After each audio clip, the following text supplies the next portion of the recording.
I'll start by just letting you guys know that there's not any book, any song, any piece of art that you've ever seen that exists solely in the mind or the craft of the person who created it. And so the first thing I want to do is acknowledge everyone in this room for all of your help, and in particular, you get to bear with me while I give out some gifts. But to start with, there's a man here tonight by the name of Farshad Rostiger. Farshad is the CEO of a relief organization called Relief International. I have the pleasure of serving on their board.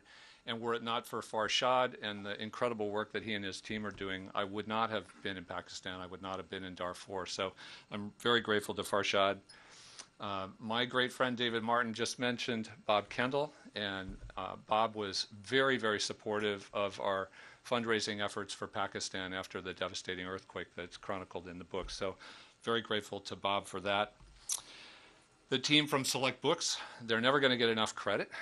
They work tirelessly behind the scenes, and so I want to just single out Kenji Sugihara, who's here, and his son Kenichi, and also Nancy, who edited the book, all of whom made it a much better publication than I could have done on my own. Now, we're in the halls tonight of Synergos Institute in New York City. And one of the reasons that we're here is because a lot of my photographic images are on their walls. And the reason they're on their walls is because I support their mission.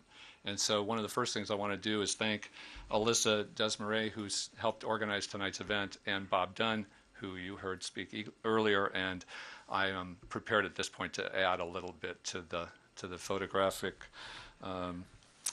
images on the wall. I noticed the last time I was here that all the images that were on the wall featured women and children. So tonight I'm going to give you an image that's from the book that's a favorite of mine, and this is an image of an Afghan man from a village near Mazar Sharif.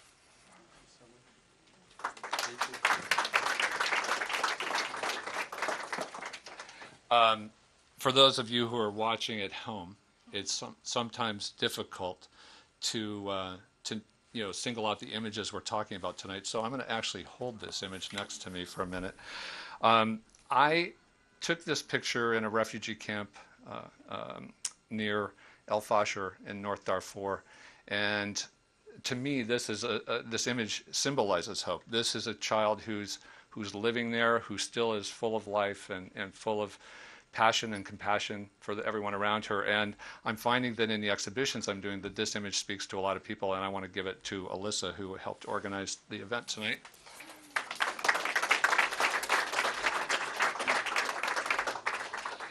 Okay. David Martin, who you heard speak a moment ago, David and I had the pleasure of going to Peru together a couple of years ago, and I guess it would be almost a small thing to say, but we bonded 24/7. For 14 days, you get to know somebody.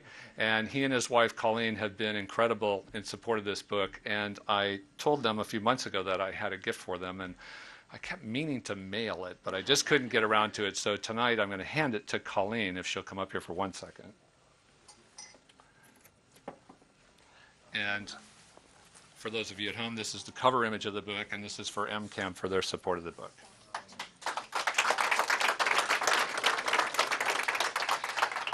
And there's a person here tonight, who never gets enough credit. His name is Peter Buffett. Let's give Peter a round of applause. Now you might think,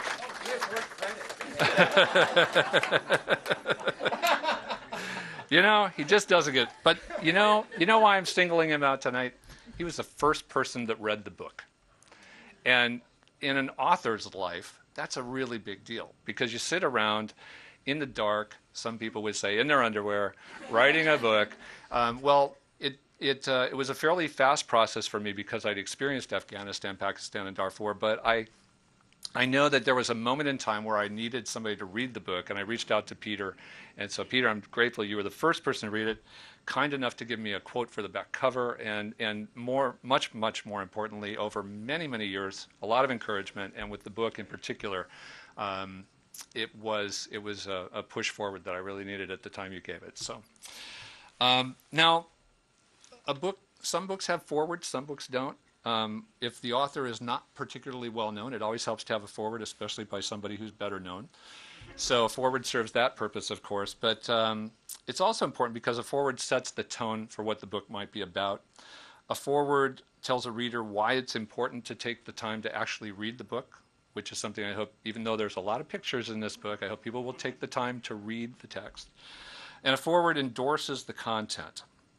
But for a reader, a foreword also explains the author in a way that the author can't explain himself or herself. So I asked Jennifer Buffett to write the foreword to this book, and I did it for a number of reasons.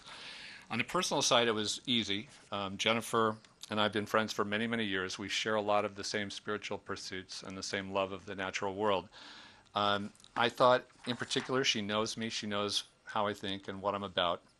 And when it comes to the mission and the things that are covered in the book, she really walks the world with grace, and she walks the talk. She knows what's going on in challenging places around the world and is not afraid to navigate them and do what she can to make those places better for the people who've been marginalized by the West for many, many years, centuries, in fact. So I would like to just give an image to Jennifer. Now, she has some images from the book already. So tonight I'm giving Jennifer an image that's from Peru. It has nothing to do with this book, but it's one of my favorites, and it's two little girls in Cusco.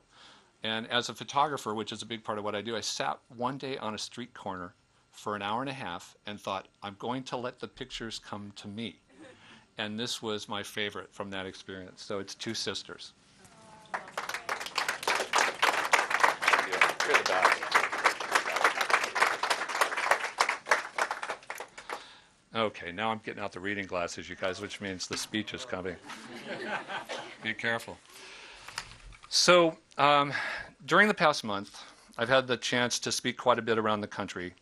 I've shared the personal journey, which for me was a transformative journey, about the work that's articulated in the book and the work being done in crisis zones around the world. I had the pleasure of working with Save the Children in Afghanistan and with Relief International in both Pakistan and in Darfur.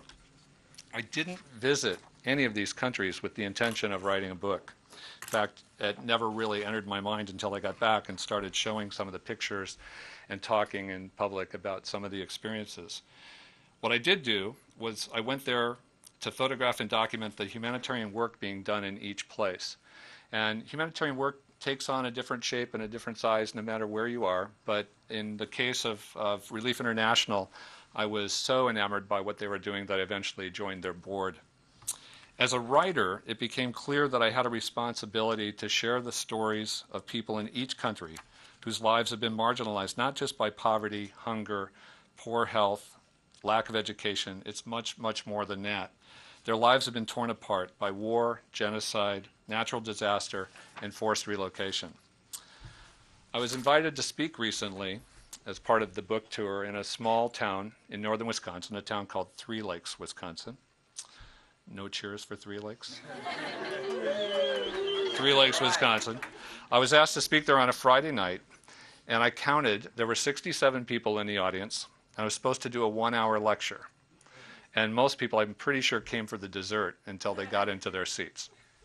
But 2.5 hours after I'd started speaking, what I wanted to say was, hey kids, it's school night.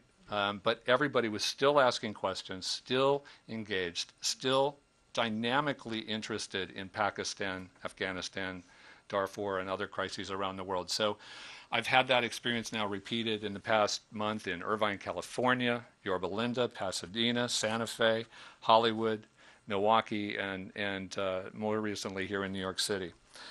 And what I found is that no matter how big or small the groups are, the people I'm encountering across America are genuinely searching for more than they're getting on the nightly news. There's a sincere interest in learning more about each nation and a genuine concern for the civilians in each nation. So when you think about Taliban, that's not civilians. Taliban is not civilians. So the book goes out of its way to try and distinguish between the plight of real people in these places from those who are either armed or intending to cause harm to other people. So I know many of you who are in the room tonight You know that I value you not just as friends, but also, in many cases, as my role models, my heroes, and in often cases, my inspiration.